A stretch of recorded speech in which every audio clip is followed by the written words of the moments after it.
Legendary Passages, Episode 72, The Kings of Atlantis, Atlantean Governance, from Plato's Critias. Last time, we explored the capital city of Atlantis. This time, we get a view of the whole of the island, and learn how they governed themselves. Firstly, remember that 100 stadia in length is about 11.5 miles, or about 18.5 kilometers. Atlantis had a huge fertile plain sheltered by mountains, and all the waters flowed into a massive circular ditch that connected to the sea, which branched off into canals every 100 stadia, servicing the land with irrigation and transportation. The land was divided into lots, each of which had to provide troops and horses and equipment for the military. The land was ruled by 10 kings, direct descendants of the 10 sons of Poseidon. The commands and laws of the god were inscribed on a pillar of orichalcum in the temple on the central island, and every 5 or 6 years the kings gathered together there. They sacrificed a bull on the pillar itself, and swore to uphold the laws thereon and punish those who broke them. The highest law was to maintain the rule of the royal line of Atlas and come to his defense. For a long time, the Atlanteans cared little for gold and property, instead valuing friendship and virtue. But as the divine blood diluted with that of mortals, they grew greedy and corrupt. Zeus sought to chastise them into improvement, and called all the gods together. But what happened next is forgotten and lost to history. Next time, we discuss the gods of Atlantis.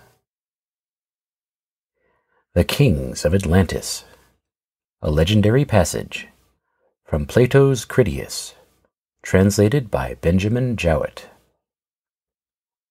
I have described the city and the environs of the ancient palace nearly in the words of Solon, and now I must endeavor to represent the nature and arrangement of the rest of the land. The whole country was said by him to be very lofty and precipitous on the side of the sea, but the country immediately about and surrounding the city was a level plain, itself surrounded by mountains which descended towards the sea. It was smooth and even, and of an oblong shape, extending in one direction 3,000 stadia, but across the center island it was 2,000 stadia. This part of the island looked towards the south, and was sheltered from the north. The surrounding mountains were celebrated for their number and size and beauty, far beyond any which still exist, having in them also many wealthy villages of country folk, and rivers, and lakes, and meadows supplying food enough for every animal, wild or tame, and much wood of various sorts, abundant for each and every kind of work. I will now describe the plain, as it was furnished by nature and by the labors of many generations of kings through long ages. It was for the most part rectangular and oblong, and where, falling out of the straight line, followed along the circular ditch. The depth and width and length of this ditch were incredible, and gave the impression that a work of such extent, in addition to so many others, could never have been artificial. Nevertheless, I must say what I was told. It was excavated to the depth of 100 feet, and its breadth was a stadium everywhere, and it was carried round the whole of the plain, and was 10,000 stadia in length. It received the streams which came down from the mountains, and winding round the plain and meeting at the city, was there let off into the sea. Further inland, likewise, straight canals of 100 feet in width were cut from it through the plain, and again let off into the ditch leading to the sea. These canals were at intervals of 100 stadia, and by them they brought down the wood from the mountains to the city, and conveyed the fruits of the earth in ships, cutting transverse passages from one canal into another, and to the city. Twice in the year they gathered the fruits of the earth. In winter, having the benefit of the rains of heaven, and in summer the water which the land supplied by introducing streams from the canals. As to the population, each of the lots in the plain had to find a leader for the men who were fit for military service, and the size of a lot was a square of 10 stadia each way, and the total number of all the lots was 60,000. And of the inhabitants of the mountains and of the rest of the country there was also a vast multitude, which was distributed among the lots, and had leaders assigned to them according to their district and villages. The leader was required to furnish for the war the 6th portion of a war chariot, so as to make up a total of 10,000 chariots. Also 2 horses and riders for them, and a pair of chariot horses without a seat, accompanied by a horseman who could fight on foot, carrying a small shield, and having a charioteer who stood behind the man-at-arms to guide the 2 horses. Also he was bound to furnish 2 heavy-armed soldiers, 2 slingers, 3 stone-shooters, and 3 javelin men who were light-armed, and 4 sailors to make up the complement of 1,200 ships. Such was the military order of the royal city. The order of the other 9 governments varied, and it would be wearisome to recount their several differences. As to offices and honors, the following was the arrangement from the first. Each of the 10 kings in his own division and in his own city had the absolute control of the citizens, and, in most cases, of the laws, punishing and slaying whomever he would. Now the order of precedence among them and their mutual relations were regulated by the commands of Poseidon which the law had handed down. These were inscribed by the first kings on a pillar of orichalcum, which was situated in the middle of the island, at the temple of Poseidon, whither the kings were gathered together every 5th and every 6th year alternatively, thus giving equal honor to the odd and the even number. And when they were gathered together, they consulted about their common interests, and inquired if any one had transgressed in anything, and passed judgment. And before they passed judgment, they gave their pledge to one another on this wise. There were bulls who had the range of the temple of Poseidon, and the 10 kings, being left alone in the temple, after they had offered prayers to the god that they might capture the victim which was acceptable to him, hunted the bulls without weapons, but with staves and nooses. And the bull which they caught they led up to the pillar and cut its throat over the top of it, so that the blood fell upon the sacred inscription. Now on the pillar, besides the laws, there was inscribed an oath invoking mighty curses on the disobedient. When, therefore, after slaying the bull in the accustomed manner, they had burnt its limbs, they filled a bowl of wine and cast in a clot of blood for each of them. The rest of the victim they put in the fire, after having purified the column all around. Then they drew from the bowl in golden cups and poured a libation on the fire.